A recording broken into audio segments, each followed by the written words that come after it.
दोस्तों, मोहब्बत हमेशा खामोशी से शुरू होती है, मगर जब उसका इजहार होता है तो पूरी दुनिया हिलकर रह जाती है। और आज अनु की जिंदगी में भी वही दिन आया था जिसका वो बरसों से ख्वाब देख रही थी।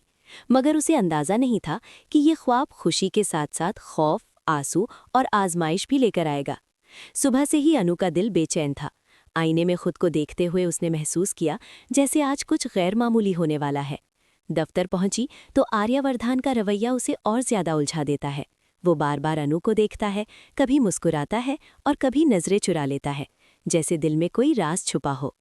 दिन भर आर्या किसी गहरी सोच में डूबा रहता है और अनु हर लम्हा यही सोचती रहती है कि आखिर आर्या कहना क्या चाहता है।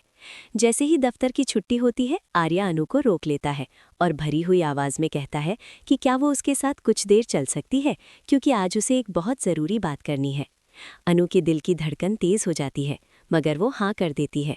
आर्या उसे शहर के एक खामोश और खूबसूरत कैफे में ले जाता है, जहाँ मध्यम रोशनी, हल्की मौसीकी और मेज पर रखा एक तोहफा और बंद लिफाफा अनु के दिल को और ज्यादा बेकरार कर देता है। आर्या कुछ लम्हे खामोश रहता है, फिर कहता है कि उसने जिंदगी में बहुत गलतियां की हैं, मगर अनु से मोहब्बत करना उसकी सबसे सच्ची बात है। वो लिफाफा अनु को देता है और अनु कांपते हाथों से खत खोलती है, जिसमें लिखा होता है कि क्या तुम मेरी जिंदगी बनोगी। अनु की आंखों से खुशी के आंसू बहने लगते हैं और वो मुस्कुराते हुए कहती है कि वो कब से इसी दिन का इंतजार कर रही थी। आर्या सबके सामने घुटनों पर बैठ जाता है, बड़ा सा गुलदस्ता देता है और वो 3 जादुई अल्फाज कह देता है। अनु खुशी से उसे गले लगा लेती है और दोनों लम्हों के लिए अपनी ही दुनिया में खो जाते हैं। मगर दोस्तों, खुशियाँ ज़्यादा देर किसी की नहीं होती। अचानक वहाँ मीरा आ जाती है, तालियां बजाते हुए तंजिया अंदाज में कहती है कि वाह क्या खूबसूरत मंजर है।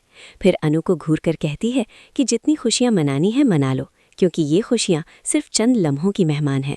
आर्या कुछ कहने ही वाला होता है कि मीरा सख्त लहजे में कहती है कि तुमने बहुत बड़ी गलती कर दी है और इसकी कीमत तुम दोनों को चुकानी पड़ेगी। ये कहकर वो वहाँ से चली जाती है, मगर उसके जाने के चंद ही लम्हों बाद बाहर से पुलिस सायरन की आवाज़ पूरे कैफे में गूंज जाती है। अनु खौफ से कांप जाती है और आर्या का चेहरा एकदम संजीदा हो जाता है। चंद लम्हों बाद मीरा पुलिस के साथ वापस आती है और आर्या की तरफ इशारा करके कहती है कि यही वो शख्स है जिसके खिलाफ उसने शिकायत दर्ज करवाई है। पुलिस ऑफिसर आर्या से कहता है कि उसे उनके साथ चलना होगा, क्योंकि उसके माजी का एक संगीन केस दोबारा खुल गया है।